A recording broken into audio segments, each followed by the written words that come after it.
recherchez une école de référence pour une double formation universitaire et professionnelle de qualité? Voici l'opportunité à ne pas rater. L'École supérieure d'administration, d'économie, de journalisme et des métiers de l'audiovisuel ESAE vous offre des programmes d'enseignement en licence et en master orientés vers l'emploi qui font d'elle une référence à travers les filières de l'administration générale et territoriale, l'administration du travail et de la sécurité sociale, droit, diplomatie et relations internationales, administration hospitalière, universitaire et intendance, journalisme et métiers de l'audiovisuel et toutes les filières des sciences de gestion. Une seule adresse, www.esae.bj. Rendez-vous dès maintenant sur nos campus ESAE Bedjromende au numéro 90 93 65 21 ou au numéro 98 98 14 00. Paracourt sur le numéro 52 46 12 12. Aboumé-Calavi au numéro 52 88 44 44. Akpakpa au numéro 52 88 33 33. ESAE, l'excellence à un nom. Le bulletin matinal d'information avec vous, Anaël Dou. Bonjour. Bonjour à vous, Abdel. Merci d'être là ce matin. Bonjour à vous, Romaric Guessouko-Brenou. Merci également d'être là. Ce matin, on démarre ce bulletin matinal d'information avec les commentaires du consultant média communication Agapit Napoléon Mafroikan sur les récentes sorties médiatiques de Candide Armand-Marie Azanaï. Effectivement, lors d'une interview accordée à BIP Radio le 27 mars dernier, l'ancien ministre Candide Azanaï a exprimé des inquiétudes sur les élections de 2026, pointant des incohérences constitutionnelles susceptibles d'entraîner des complications et nécessitant l'intervention de la Cour constitutionnelle. Il a également mis en doute la volonté du président Talon de quitter le pouvoir, soupçonnant d'éventuelles manœuvres pour prolonger son mandat. Interrogé sur la question, Agapit Napoléon Mafroikan, consultant et analyste politique, s'est exprimé. Des propos recueillis par Francis Farami et Nasrine Fatoumbi. C'est vrai que les sorties de Candide Azanaï sont largement commentées ici et là. Mais la question est de savoir, est-ce qu'il faut toujours continuer à commenter? Parce qu'il n'y a pas un message réellement, il n'y a pas un message particulier. Alors il s'oppose à une alliance Talon-Yahi, mais il est qui pour s'opposer? Il n'est ni membre, il n'est ni de la majorité présidentielle, il n'est ni membre du Parti des démocrates. Donc, alors, bon, donc on peut, vous ne voulez pas d'une famille et vous voulez intervenir dans les affaires de famille, est-ce que c'est normal? Donc, dans le cas d'espèce, il n'est pas qualifié puisque ce n'est pas à lui de le dire, il n'est pas de la majorité, il n'est pas du Parti des démocrates. Parfois, il attaque le parti lui-même, donc du coup, il n'est même pas de la majorité du camp de l'opposition constitutionnelle, de l'opposition démocrate, de l'opposition républicaine. Voilà, donc, il est un peu dans l'alter opposition, c'est-à-dire dans l'opposition réactionnaire, dans ceux qui veulent rebâtir la République ou bien rebâtir la démocratie. Il est dans ceux qui cassent un peu. Donc, enfin, il est parmi ceux qu'ils appellent les alters démocrates, c'est-à-dire les alters opposition, c'est-à-dire l'opposition non démocratique, l'opposition brutale, violente. Voilà, donc, dès lors, ces prises de position doivent être comprises comme ainsi, pas trop commentées, parce que ça manque de cohérence, ça manque de logique, ça manque de guide, ça manque de boussole, puis on ne sait pas où il va. Si lui peut parler et aller librement, bon, donc si une démocratie par terre peut lui permettre de parler, donc de critiquer le gouvernement, de critiquer l'opposition, de dire tout ce qu'il dit, même avec excès de langage, je pense qu'il ne faut pas laisser l'opinion elle-même juger. Une démocratie par terre, je ne sais pas ce que ça veut dire dans le vocable de Candide Azanaï. Je pense que Candide Azanaï, il philosophe plus qu'il ne fait. Il est un peu comme Diogène, là. Il cherche tout avec une lanterne en plein jour. Il sait ce qu'il cherche. Il sait ce qu'il cherche. Il fait sa philosophie. Donc, il est dans un registre que lui seul comprend. Et donc, comme je l'ai dit, le commenter, c'est descendre à son niveau pour comprendre. Alors, descendre à son niveau pour comprendre, quand on dit démocratie à terre, ça veut dire que c'est pire, c'est mauvais. Alors, je vais dire, mais sous quel régime c'était meilleur? Voilà la question que je pose. Qu'est-ce qui se passe aujourd'hui et qui n'a jamais passé? Au contraire, aujourd'hui, j'ai l'impression qu'on pose des problèmes. tout le monde pose, les gens ont l'attitude de dire ce qu'ils pensent, de poser les problèmes. Hein? Il y en a qui soutiennent le régime, ils le disent, ils ont même réclamé un troisième mandat. On lui a dit, pourquoi vous réclamez le troisième mandat? On dit non, c'est leur liberté de le dire. Ça ne peut pas empêcher celui à qui il parle de laisser le dire et de dire lui il ne veut pas. Donc c'est ça la démocratie. Lui qui n'est pas du tout du Sénat, qui est opposant libre, en roue libre, comme je l'ai dit, alter opposant, il vient, il sort quand il veut, il dit ce qu'il veut. Mais il fut un temps, on a voulu le prendre. Et il a fallu que Cotonou se noircisse de monde, hein, brûle les pneus pour le défendre. Est-ce que la démocratie elle a été meilleure qu'à celle d'aujourd'hui? Enfin, je ne sais pas. Comme je l'ai dit, il fait plus de la philosophie que de la politique. À présent, on va suivre les impressions de quelques citoyens sur cette visite de l'ancien président de la République du Bénin, Nicéphore Dieudonné Soglo, visite effectuée au centre hospitalier international de Calavi, Chic. Après son passage à la cité de Ouedo, l'ancien président Nicéphore Dieudonné Soglo s'est rendu au centre hospitalier international de Calavi, Chic. Cette visite, qui s'inscrit dans une série de déplacements de l'ancien chef d'État, suscite des réactions diverses. Si certains y voient un geste politique, d'autres y perçoivent un acte de proximité et de soutien aux structures mises en place par le gouvernement. À ce propos, quelques citoyens ont livré leurs impressions. Suivons ensemble des propos recueillis par Romaric Djesugogbenou et Quentin Amoussou.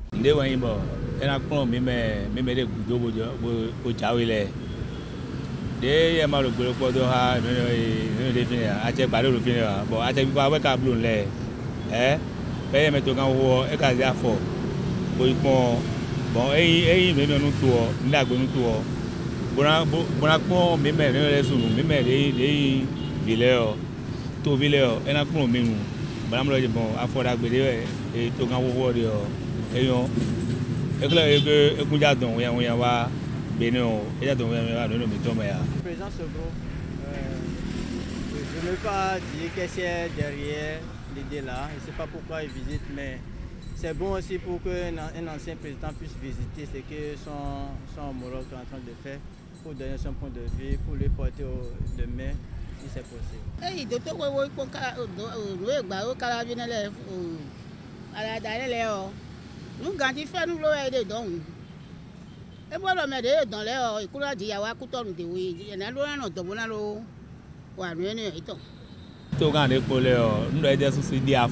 di toga mi don no ni se foro won ena inde bona ju ajo town bientôt de no jawe élection jawe mi mo e o mo kuro no don e tun do we un menace kun na mra kun do no a check pare o fin di o no e bronu but to kan wo po e ka no to gbere ko da ya but to kan wo ka lo afford we di o un mi me no le to bile o bo mi la pon.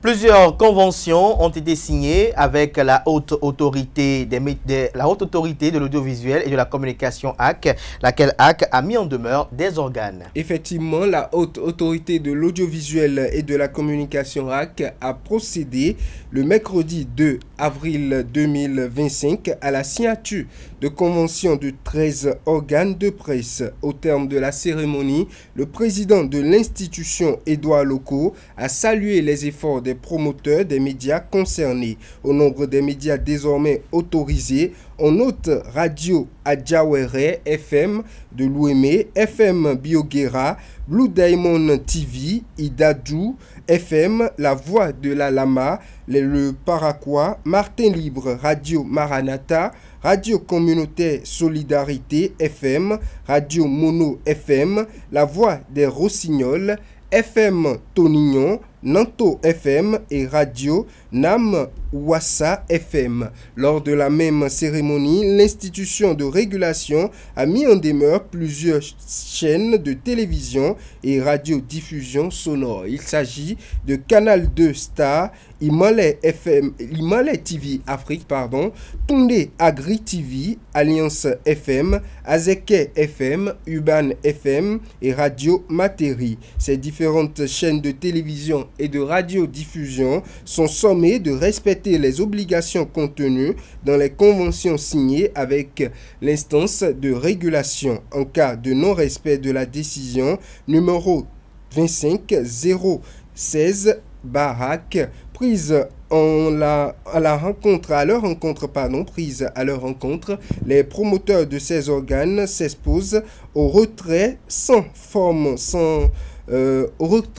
autre forme de procès et à tout moment de leur fréquence conformément aux dispositions de l'article 49 de la loi numéro 2022-13 du 5 juillet 2022 portant loi organique de la haute autorité de l'audiovisuel et de la communication stipulée en l'article 2 de cette décision. Le prêtre de Fa, David Kofi Aza, on s'intéresse à son opinion sur le lien qui subsiste entre les Minonans et la sorcellerie. Reçu sur Free Matin de ESAE Télévision, l'invité matinal du mercredi dernier, le professeur David Kofi Aza, prêtre de Fa et président du CONASEB, a opiné sur la divinité Minonan. Il a d'ailleurs fait le lien entre ce dernier et ses interrelations avec la sorcellerie. Suivons au micro de Abdelkader Achirou et de Atifa Olafa. La sorcellerie, c'est autre chose, le Minonan, c'est autre chose. Minonan, c'est un nom générique qui désigne des concepts. C'est parti de Tassirangbe. Pas de Tassirangbe pour désigner les 3 régiments de femmes qui avaient mené certaines luttes à partir de 1708. Mais cela ne veut pas dire que c'est elle qui les a créées. Ces Minons existaient et elle les a organisées. Elles sont venues du Nigeria avec leurs connaissances et on les appelait à l'époque Yami Choronga. Les Yami Choronga étaient déjà là au niveau du plateau d'Abomey. À l'époque, ce n'était pas encore Abomey. Donc quand elle est venue, elle les a organisés en 3 régiments. Il y a ceux qui vont à la guerre, il y a ceux qui constituent les services secrets. Et les services secrets, je rappelle que c'est de jolies femmes, avec derrière généreuses et la poitrine vraiment généreuse, qu'on envoyait dans les... Vraiment généreuse. Ouais, vraiment généreuse. J'ai précisé ça. Ben oui, qu'on envoyait dans les autres royaumes pour pouvoir séduire les notables, même le roi, afin de pouvoir avoir les informations les plus confidentielles pour livrer à son royaume d'attache. Et troisième, ce sont ceux qui fabriquent des amulettes pour celles qui vont au front et celles qui vont en espionnage dans les royaumes environnants pour qu'elles ne se fassent pas.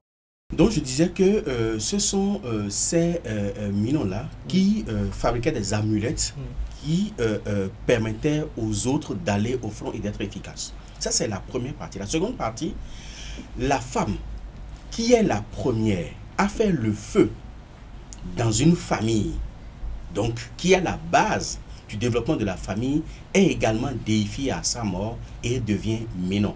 C'est ça on dit Nahoyoton, c'est-à-dire que Minonan de la maison. Et son rôle, c'est de protéger la maison contre les affres et nuisances de la sorcellerie. Deuxièmement, de protéger la maison pour que la progéniture puisse véritablement s'agrandir, pour que le cercle familial s'agrandisse, parce que c'est elle qui est à la base de ça. Troisième chose, il y a les reines-mères qui sont également appelées Minon. Quand je parle de reines-mères, je parle de femmes et mères de rois. Parce que pour porter le titre reine-mère, il faut avoir été femme et mère d'un roi. Donc, la femme d'un roi et mère d'un autre roi. Et quand vous remplissez ces 2 conditions, vous portez le titre de reine-mère. Les reines-mères également étaient appelées les Minons. Dans d'autres contrées, on parle de Mionon. Mionon, ça c'est à la région du Koufo, de Adja. On parle de Mianon. au niveau des Minans. Donc quand on dit que Minona est négatif, alors que juste à côté, son homologue Minan est appelé Miano sans aucune connotation péjorative, il y a un problème qui se pose. Troisième chose, la femme, tout court, est appelée Minon, mais pas parce qu'elle est femme, mais parce qu'elle porte l'énergie matricielle. Donc le sexe de la femme est également appelé Minona. Et même faire en langage d'initié, parce que le sexe de la femme est également appelé Minona, mais aussi Akpapo.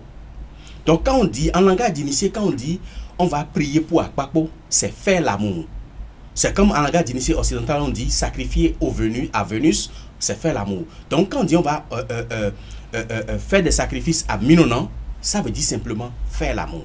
Donc le Minona, le sexe de la femme est également appelé Minona. Mais en réalité, il voit de plus près de quoi il s'agit. Il s'agit juste de la puissance matricielle qui est à la base de la création du macrocosme et du microcosme. Quand mon grand frère disait « Nul ne peut aller au Père sans passer par moi », moi dont il parle, c'est l'énergie matricielle. C'est-à-dire que nul ne peut venir à la vie sans l'énergie matricielle. Et cette énergie matricielle, et si on retourne par exemple à l'arbre de vie kabbalistique, qui est une référence mondiale en matière de densification d'énergie, l'énergie de Minona se retrouve au deuxième palier. C'est-à-dire qu'au niveau de la Séphira Chokma, qui est la Séphira numéro 2 de l'arbre de vie kabbalistique. Donc après, juste après Keter, qu'on peut assimiler à Dieu ou à l'être suprême ou à l'intelligence suprême et tout, il y a Chokma qui suit directement. Ça veut dire que si vous quittez Malkout, que vous devez remonter vers Keter, vous ne pouvez l'atteindre sans passer par Chokma. Donc vous ne pouvez atteindre le Père sans passer par la Mère, qui n'est rien d'autre que Minona. Donc en réalité, Minona, c'est un concept qui signifie juste la puissance et l'énergie matricielle. Rien de plus, rien de moins. On finit avec cette actualité en Côte d'Ivoire où le Parti démocratique de Côte d'Ivoire, PDCI, est secoué par une affaire politico-judiciaire. Effectivement, hier mercredi 2 avril, les avocats du Parti démocratique de Côte d'Ivoire, PDCI, étaient au tribunal des référés d'Abidjan pour répondre à une assignation en justice portée par une militante du PDCI. Cette dernière, Valérie Yapo, conteste la légitimité de Thiam Tidjane à la tête du parti. Cette sympathisante remet notamment en question la légitimité de Thiam Tidjane, le président du PDCI, qui a été élu à plus de 96% des suffrages en leur congrès en décembre 2023.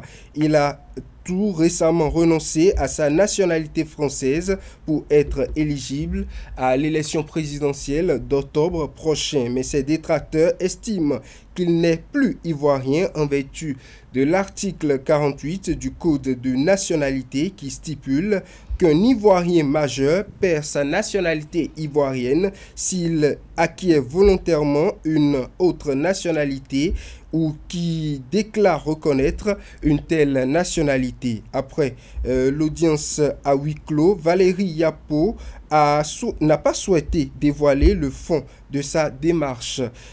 Ça s'est déroulé dans un climat simple, sans problème. Il n'y a pas eu d'animosité, rien du tout. La défense de M.